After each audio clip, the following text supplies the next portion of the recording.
So last week, I ordered my coffee from a coffee shop in Inglewood, like I do every morning. And the lady behind the counter, she put my coffee in a to-go cup.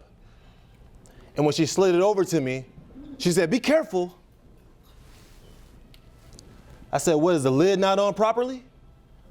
I see y'all got a logo on a coffee sleeve. Is the coffee hotter than usual? What's going on?" She said, "Oh, no, I just meant be careful when you go outside today. They've been shooting all month. It ain't safe, be careful." That kind of shocked me. It kind of shocked me because I wasn't even expecting to have a nice day. I was expecting the courteous alert of be safe. You know how when you leave in the barber shop, they say, "All right, man, be safe. All right, bro, be safe." I was expecting that. But she had elevated the caution from be safe to saying be careful. Next summer when I go get coffee, she gonna slide it over to me and say, "Look out, duck, be safe, be careful." Hey, some parts of the country, they say be easy. All right, man, be easy. Regardless of how you say it, that word be is powerful, man. Most of us, we don't think of the word be as an action verb. We think of the word be as being effortless. You don't wake up in the morning and say, "Oh, I'm gonna wake up today and just be. I'm gonna put on my shoes, brush my teeth, and be some more. Jump on the train, go to work, and do some more being." Nobody say that. We just go about our day and we assume everything gonna be okay.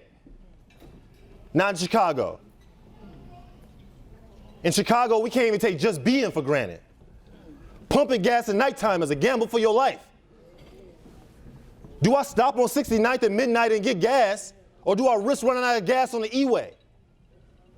That's a good question to ask if you care about your well-being in Chicago. You got to be careful when you call an Uber to take you to the airport. Uber driver show up at your house and say, "You going to Midway? You going on vacation, huh? Well, how long you going to be gone?" Then while he got you in the car, he text messages his friend. They go back to your crib and clean you out. Do I call an Uber from my house or down the block? That's a good question to ask if you care about your well-being in Chicago.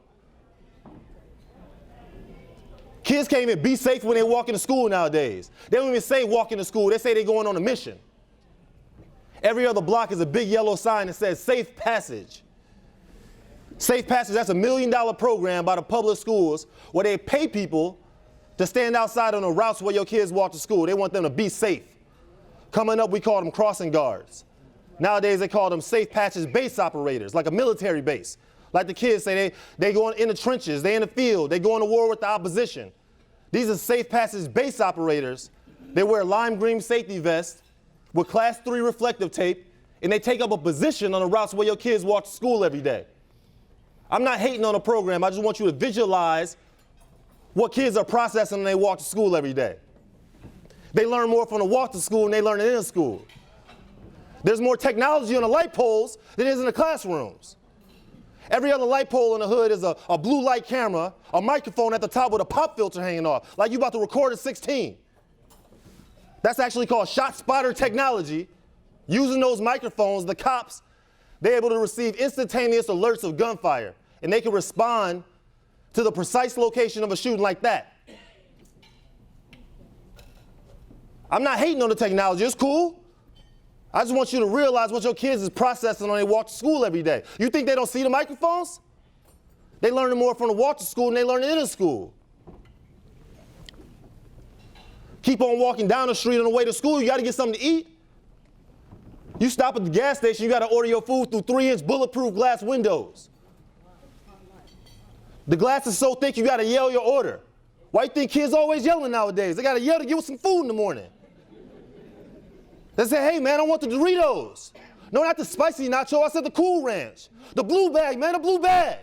The guy goes to get it, drops it in a bulletproof glass jar, slides it out to you like you an inmate in solitary confinement. But you in the real world though. I ain't hating on the business owners, but I want you to visualize what your kids is processing when they walk to school. They learning more from the walk to school than they learn in school. They finally get to the school, pull up his 2 paddy wagons parked outside front. Got to take your belt off, take your shoes off just to get to the school. You get through the metal detector, the cops say, he don't say have a good day at school. You know what the cops say? Be safe. Be safe when you're going into school. You've been petrified all morning, they expect you to learn. You've been tested more on the walk to school, you've been tested in the school. On the news, they say, oh man, summertime, summer coming, his body's coming.